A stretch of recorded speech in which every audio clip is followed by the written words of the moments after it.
Hello guys, welcome back to our station. कैसे हैं आप सब लोग। इस वीडियो में बात करने वाले हैं रिगार्डिंग वॉइस टेस्ट। जो एयर ट्रैफिक कंट्रोलर्स की वैकेंसी आई हुई थी एयरपोर्ट्स अथॉरिटी ऑफ इंडिया में, उसमें एक स्टेज पर आपको वॉइस टेस्ट कराना होगा। सो वॉइस टेस्ट क्या होता है, कैसे वो कंडक्ट किया जाता है, उसके प्रिपेयर कैसे करना है और उसके मार्क्स ऐड होंगे या नहीं होंगे, उसके मार्क्स हैं भी या नहीं, हम इस वीडियो में उसके बारे में बात करना चाहते हैं। तो अभी जो लास्ट एग्जाम हुआ है उसमें objection link air traffic controller की वेबसाइट पर एयरपोर्ट्स अथॉरिटी ने प्रोवाइड कर दिया था। तो अगर आपके कुछ ऑब्जेक्शन होंगे तो मुझे आई एम श्योर कि आप लोगों ने ऑब्जेक्शंस इनको अपलोड करके बता दिया होगा कि आपके क्या क्या ऑब्जेक्शन है। इस वीडियो में बात करेंगे रिगार्डिंग वॉइस टेस्ट और उसके साथ साथ जो जब आप ट्रेनिंग करेंगे एयरपोर्ट्स अथॉरिटी ऑफ इंडिया में तब आपका एक एल्प टेस्ट भी होता है। वॉइस टेस्ट और एल्प टेस्ट में क्या क्या संभावनाएं, मतलब क्या क्या समानताएं हैं और ये कैसे एक दूसरे के साथ आपको हेल्प कर सकते हैं, कैसे दोनों के साथ में प्रिपेयरनेस कर सकते हैं, इसके बारे में बात करेंगे। तो एल्प टेस्ट क्या होता है कि aviation English language proficiency test होता है आपका। एल्प टेस्ट इसे बोलते हैं। कुछ पुराने टीसीज बता रहे थे कि पहले पेला करके एक टेस्ट होता था, proficiency in English language for aviation, for ATC.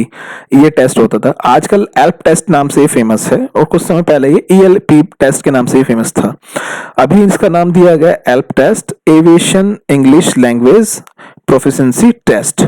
सो आजकल ये कंडक्ट किया जाता है एयरपोर्ट्स अथॉरिटी ऑफ इंडिया में जब एयर ट्रैफिक कंट्रोलर्स की भर्ती की जाती है। ये समहाउ सिमिलर है आपके डाटा वॉइस टेस्ट से, जो आप अभी at the time of joining department को करने वाले हैं। तो बात करते हैं, लेकिन सबसे पहले बात करेंगे आज रिगार्डिंग एक इंसिडेंट से। वो कैसे इंसिडेंट, उसका बैकग्राउंड है जो आज वॉइस टेस्ट होने लगा है, जो आज इंग्लिश का टेस्ट होने लगा है एयर ट्रैफिक कंट्रोलर्स के लिए। तो एक ट्रेजिक इंसिडेंट हुआ इंडिया में लगभग 25-26 साल पहले। तो आपको नाम पता होगा, एक Charkhi Dadri mid air collision हुआ था। तो चरखी दादरी एक जगह है जो हरियाणा में पड़ती है, दिल्ली के बिल्कुल पास में है। तो जब जहाज वहां पर आते हैं और तो वो रूट ऐसा है कि जहाज उसके ऊपर से होकर इनकमिंग अराइवल और डिपार्चर जो है उस क्रॉसिंग पॉइंट पर होके आते हैं। सो चरखी दादरी में एक इंसिडेंट हुआ से 25-26 साल पहले। वो इतना तकड़ा इंसिडेंट था कि मिड एयर कोलिजन हो गया था दो जहाज, मतलब एक अराइवल और एक डिपार्चर में आमने सामने से भिड़ंत होती है दो जहाजों की, और उसमें लगभग लगभग 350 लोगों की डेथ होती है। और टू बी प्रिसाइज 349 लोगों की डेथ हुई चरखी दादरी इंसिडेंट में, टोटल फैटिलिटीज 349। सो इतना ट्रेजिक इंसिडेंट कैसे हो गया, इसके बारे में बात करेंगे।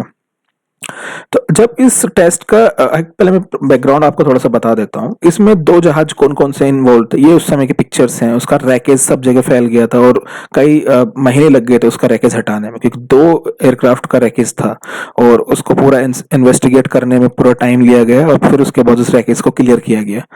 तो चरखी दादरी में दो जहाज टकराए थे। एक दिल्ली से सऊदी अरेबिया के लिए डिपार्चर हो रहा था, सऊदी अरब का फ्लाइन, ये बोइंग था।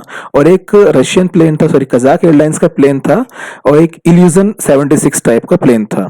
तो इसमें दोनों जहाज मिड एयर कोलिजन होते हैं और इनका नंबर आप देख सकते हैं। तो ये सऊदी एयर फ्लाइट 763 जो दिल्ली से सऊदी अरब जा रही थी, डिपार्चर था, और अराइवल था एक कजाक एयरलाइंस का 1907 नंबर। उस एयरलाइंस का, उस प्लेन का ये था कजाक एयरलाइंस 1907।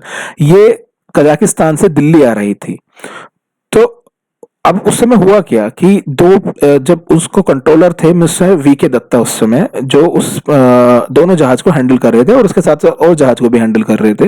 देखिए ये मैं विकिपीडिया का पेज दिखा रहा हूँ, इसमें मेंशन भी किया गया है, both plane were handled by VK Datta. तो अराइवल जो जहाज था यानी कि कजाकिस्तान वाली एयरलाइंस का, उसको फ्लाइट को कहा गया कि आप 150 फ्लाइट लेवल 150 मेंटेन कीजिए, डिसेंड कीजिए और मेंटेन कीजिए। और जो डिपार्चर था दिल्ली से, जो डिपार्चर जा रहा था, उसको कहा गया फ्लाइट लेवल 140 क्लाइम कीजिए और उसको मेंटेन कीजिए।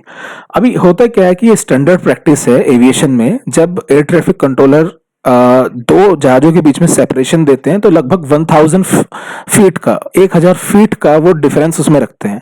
तो जनरली ऐसे ही सेग्रीगेट किया जाता है एयरक्राफ्ट को, ऐसे ही सेपरेट किया जाता है। अराइवल जहाज को यहाँ पर 150 फ्लाइट लेवल दे दिया, यानी कि 15000 फीट पर था वो उस समय, और जो डिपार्चर था वो फ्लाइट लेवल 140 यानी कि 14000 फीट पर वो क्लाइम करने को कहा गया।